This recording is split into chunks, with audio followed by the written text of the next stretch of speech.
Isang simpleng hakbang ng kabutihan ang nagdala ng saya sa mga asong kalye sa Nueva Ecija matapos magsagawa ng libreng pakain ng Nueva Ecijanang si Ellie Laurier kasama ang ilang kapwa voluntaryo. Sa isang post na ibinahagi ni Laurier, sinabi niyang ang maliliit na bagay ay maaaring magdulot ng malaking pagbabago sa buhay ng mga hayop na walang nag-aalaga.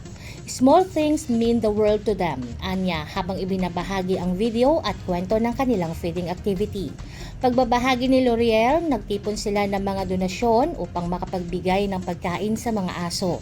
Ang masiglang paglapit daw ng mga ito at ang kanilang sabik na pagkain ay lubos na tumimo sa puso ng grupo. It's amazing how something so simple can bring such comfort to them, dagdag pa niya. Plano sana ng grupo na gumamit ng dahon ng saging bilang lalagyan ng pagkain upang mabawasan ng basura. Ngunit dahil sa pinsalang dulot ng nagdaang bagyo, karamihan sa mga dahon ay hindi na magamit. Sa kabila nito, ipinagpatuloy nila ang feeding program gamit ang kung anong mayroon sila kagaya ng paper cups. Para kay Laurier, ang pinakamahalaga ay napakain at naparamdam nilang mahalaga ang mga aso.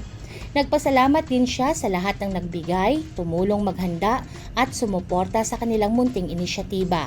Every happy bark, every wagging tail, and every full tummy was because of you, ani Laurier. Umani ng papuri at positibong reaksyon mula sa netizens ang ginawa niyang pagmamalasakit. Isa sa mga komento ang nagsabi, "Ang galing mo naman, sana marami pa ang blessings na dumating sa'yo para marami ka pang mapakain ng mga aso at pusa na walang kumakalinga." Patuloy namang hinikayat ni Laurier ang publiko na gumawa ng maliliit na hakbang ng kabutihan, lalo na para sa mga hayop na walang kakayahang ipagtanggol ang sarili. They may not speak, but they feel every bit of our kindness, pagtatapos niya. Jovelyn Astrero para sa Balitang Unang Sigaw.